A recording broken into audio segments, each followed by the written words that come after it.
আসসালামু আলাইকুম। আমি পলিটিক্স ক্লাবের প্রধান সমন্বয়ক এবং গ্রিন পার্টির চেয়ারম্যান। আজকে আলোচনার টেবিলে বসেছি পলিটিক্স ক্লাবের মুখোমুখি। আমাদের সাথে আজকে অতিথি আছেন বাংলাদেশ জনতা ফ্রন্টের চেয়ারম্যান আবু আহাদ আল মামুন দীপু মির। তো আপনাদেরকে পরিচয় করে দিচ্ছি। দীপু মির ভাই কেমন আছেন? ভালো আছি, আপনাকে ধন্যবাদ। বাংলাদেশের রাজনীতি নিয়েই তো পলিটিক্স ক্লাবের আলোচনা করি।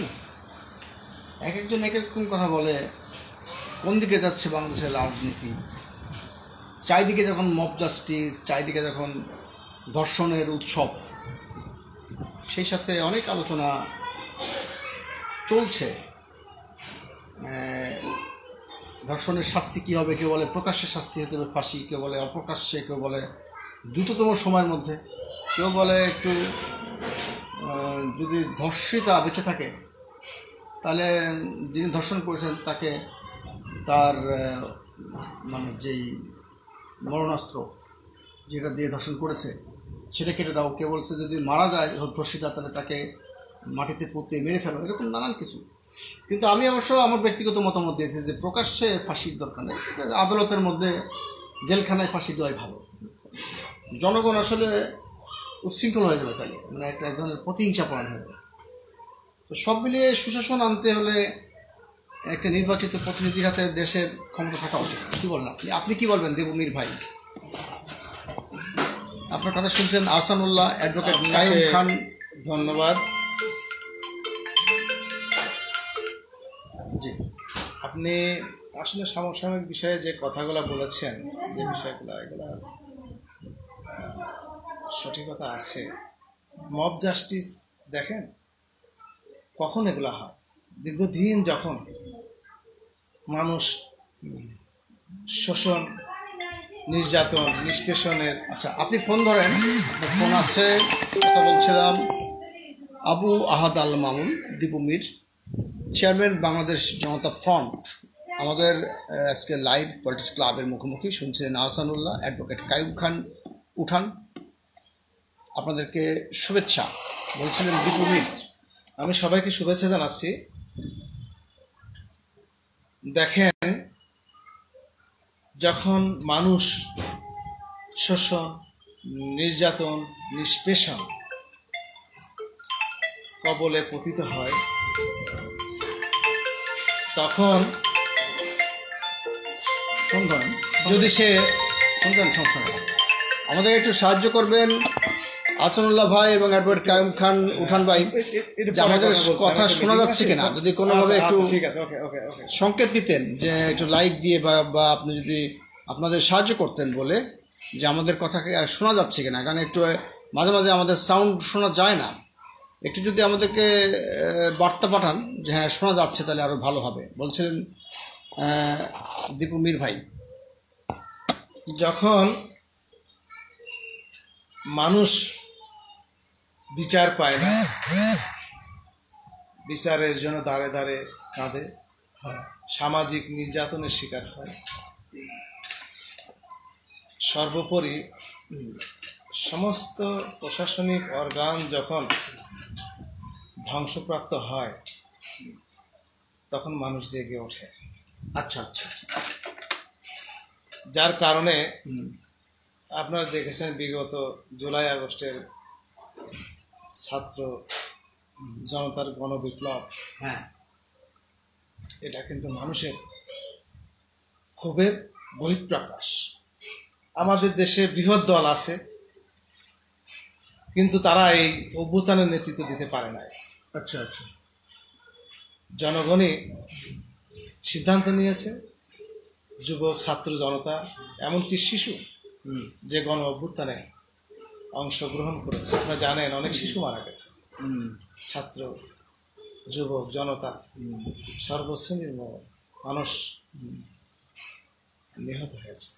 আচ্ছা আচ্ছা, তো তখন স্বভাবতই বিপ্লবের পরে দেশে একটা অস্থিতিশীল পরিবেশ থাকে, যেখানে বিচার ব্যবস্থা দুর্বল থাকে, শাসন ব্যবস্থা দুর্বল থাকে, সেই মুহূর্তে আপনারা দেখছেন যে মব জাস্টিস, এই মব, এটা মানুষের দীর্ঘদিনের ক্ষোভের বহিঃপ্রকাশ। আচ্ছা, তারপরেও আমি বলতে চাই যে যে সরকার বর্তমানে ক্ষমতায় আছে, এই সরকার যদি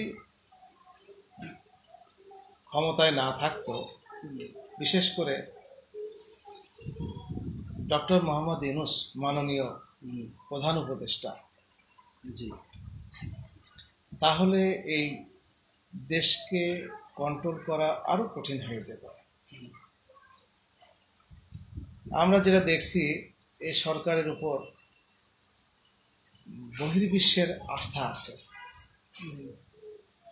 আপনারা জানেন বা দেখছেন যে গত 16 তারিখে 4 দিনের সফর শেষ করে জাতিসংঘ প্রধান অ্যান্থনি গুতেরেস উনি চলে গেছেন, কিন্তু তার বক্তব্য তিনি এই সরকারকে, আচ্ছা, সরকারের পাশে আছে, এটা তিনি প্রকাশ করেছেন। আচ্ছা, তো এখন এদেশে যে আপনি বলছেন যে ধর্ষণ, হ্যাঁ, ধর্ষণ এটা হলো মানুষের অবক্ষয়, মানবিক অবক্ষয়, যার কারণে এগুলা ঘটছে। আইন শৃঙ্খলা পরিবেশটা যদি পূর্ণাঙ্গভাবে ফিরে আসে, তাহলে এগুলা কমে যাবে, বা বিভিন্ন দিকে যে বিভিন্ন বিশৃঙ্খলা দেখছেন, এগুলা কমে যাবে। কমে যাবে। কথা বলছিলেন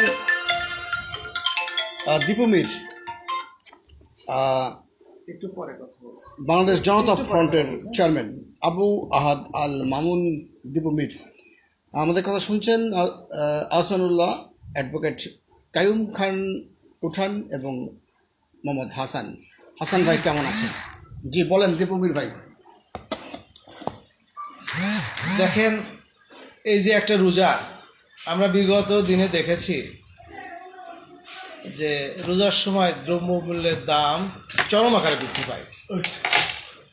বিশ্বের বিভিন্ন মুসলিম দেশে আমরা কি দেখি যে রোজার সময় জিনিসের দাম কমে, আর আমাদের দেশে জিনিসের দাম অতিরিক্ত বৃদ্ধি পায়।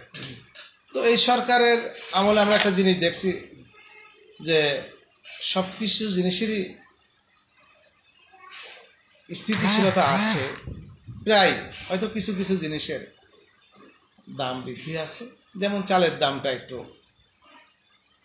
বৃদ্ধি পেয়েছে, তাছাড়া সবজি আচ্ছা, এবং অন্যান্য জিনিসের দাম এটা জনমানুষের নাগালের ভিতরে আছে। এটা তো শীতকালীন মৌসুম গেল, সবজির দাম তো একটু কমবেই। আপনি কি এটা ওই মৌসুমের সবজির দাম এভাবে চালিয়ে দিচ্ছেন, নাকি না সত্যি কোনো বাজার সিন্ডিকেট উঠে গেছে? আপনার কথা শুনছেন আবু সৈয়দ চৌধুরী। মানে ঠিক আপনি যখন সমালোচনা করবেন, আপনি আপনি যে কথাটা বলছেন, সরকারকে সাপোর্ট করে বলবেন না, সত্যি কথা বলবেন। আপনি যে কথাটা বলছেন সিন্ডিকেট, হ্যাঁ, এই সিন্ডিকেটটা অনেকটা নষ্ট হয়েছে। অনেক কষ্ট হয়েছে। তার কারণ দেখেন, কোথায় 250-300 টাকার কাঁচামরিচ এখন 50 টাকা, টমেটো দেখা 70-80 টাকা কেজি, বেশিও হয়, 100-150 টাকা কেজিও হয়। সেই জায়গায় দেখা যাচ্ছে যে আমরা গ্রাম অঞ্চলে আমি 15 টাকা 20 টাকা কেজি, এবং ঢাকাতেও দেখছি যে 15 টাকা 20 টাকা কেজি। সিন্ডিকেট অনেকটা ভাঙা সম্ভব হয়েছে, যার কারণে কিন্তু এই জিনিসপত্রের দামটা জনসাধারণের নাগালের ভিতরে। এটা তো কৃতিত্ব এই ইউনূস সরকারকে দিতে হয়। এই কৃতিত্বটা এই সরকারকে দিতে হবে, নাকি আপনি সবসময় সরকারকে দিতে পছন্দ করেন? না, সরকারকে দিতে পছন্দ করি না। যেমন আমি বললাম তো যে চাউলের দামটা বৃদ্ধি পেয়েছে। আচ্ছা আচ্ছা, এটা মানুষের নিত্য প্রয়োজনীয় জিনিসের প্রধান হচ্ছে চাউল। কিন্তু পাকিস্তান থেকে চাল আসছে তো কালকে না পরশু। অনেক তো বিভিন্ন জায়গা থেকে চাল আসবে। আমি আশা করি চাউলের দামটাও একটা স্থিতিশীলতা পর্যায়ে পৌঁছাবে। বাংলাদেশের যে পরিমাণ চাল উৎপাদন হয় তার থেকে চাহিদা অনেক কম, কিন্তু আমরা ওই যে নানান রঙের চাল খেতে চাই, অনেকে অভিজাত চাল খায়, জন্য বাড়ি থেকে আনতে হয়। কিন্তু কৃষক কিন্তু সেই ধানের মানে ন্যায্য মূল্য, উৎপাদনের মূল্য পায় না। তার কারণ হচ্ছে এই পুরো টাকাটা খেয়ে যায় সিন্ডিকেট, বা যারা বাজার ব্যবস্থাপনা করে, বা যারা আড়তদার, যারা পাইকারি ব্যবসায়ী, তারা লাভ করে। অধিক মূল্যে যেমন কিনতে হয় গ্রাহকদের, অনুরূপ আবার কৃষকও কিন্তু তার পণ্যের দাম পায় না। এই যে একটা মধ্যস্বত্বভোগী, এই মধ্যস্বত্বভোগী কারা? বিষয়টা হচ্ছে যে দেখেন, কৃত্রিম সংকট সৃষ্টি করে রাখা হয়। এখন একটা বছরে 12 মাস, হয়তো আমাদের 10 মাসের খাদ্যদ্রব্য আছে, 10 মাসে খাদ্যদ্রব্যের দাম তো বাড়ার কথা না, 2 মাস বাড়ার কথা, কিন্তু দেখা যাচ্ছে যে এই সিন্ডিকেটের কারণে সারা বছর খাদ্যদ্রব্যের দাম বৃদ্ধি হয় এবং তারা বৃদ্ধি করে রাখে। এটা সম্পূর্ণ সিন্ডিকেটের কারণে। আচ্ছা, আজকে আমাদের দেখতে হবে যে সেবাটাকে যদি জনগণের দোরগোড়ায় পৌঁছাতে হয়, তাহলে এই সিন্ডিকেটগুলোকে ধ্বংস করার কোনো বিকল্প নাই। যদি এই সিন্ডিকেটগুলোকে অপসারণ না করা হয়, তাহলে জনগণের যে খাদ্য সমস্যা, বিশেষ করে খাদ্য নিরাপত্তা, খাদ্য নিরাপত্তাটাকে জোরদার করতে হবে। আচ্ছা, যদি খাদ্য নিরাপত্তাটা আপনার জোরদার থাকে, তাহলে এই সিন্ডিকেট এই সুযোগ কিন্তু পাবে না। তারা বিভিন্নভাবে, অনেক সময় দেখা যাচ্ছে যে ভেজাল পণ্য তারা বিভিন্ন সময় সরবরাহ করে। আচ্ছা, যদি খাদ্য নিরাপত্তা থাকে, তাহলে এই ভেজাল এটা দূর করা সম্ভব হবে। আচ্ছা।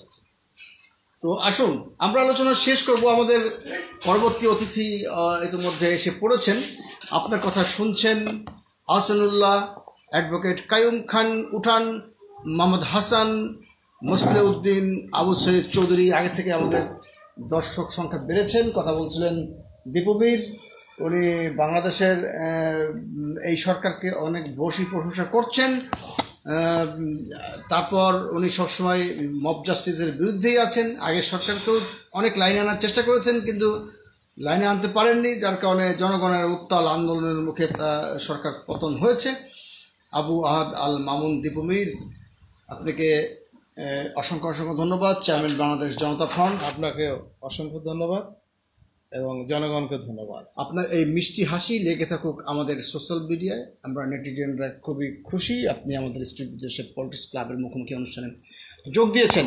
আজকের এই প্রথম পর্বের এই আলোচনা এখানে শেষ করছি। আসসালামু আলাইকুম। আমি রাজু আহমেদ খান, গ্রিন পার্টির চেয়ারম্যান, পলিটিক্স ক্লাবের প্রধান সমন্বয়ক। আপনারা যদি কেউ আলোচনা করতে চান, আমাদের স্টুডিওতে আসতে পারেন। 2/2 পুরানা পল্টন, বিজয়নগর পানির ট্যাঙ্কি থেকে একটু সামনে, এই জামান টাওয়ারের পাশেই আজিজ অটোসের দোতলায় চলে আসবেন। আপনার মনের কথা খুলে বলবেন, জাতির কাছে জানানোর চেষ্টা করবেন। আমরা বিভিন্ন page, group, ID, YouTube channel প্রচার করার চেষ্টা করব। ধন্যবাদ, ভালো থাকবেন। আসসালামু আলাইকুম। ইতিমধ্যেই আমাদের ভাই আমির আলী হাওলাদার ভাই চলে আসছেন হট সিটে।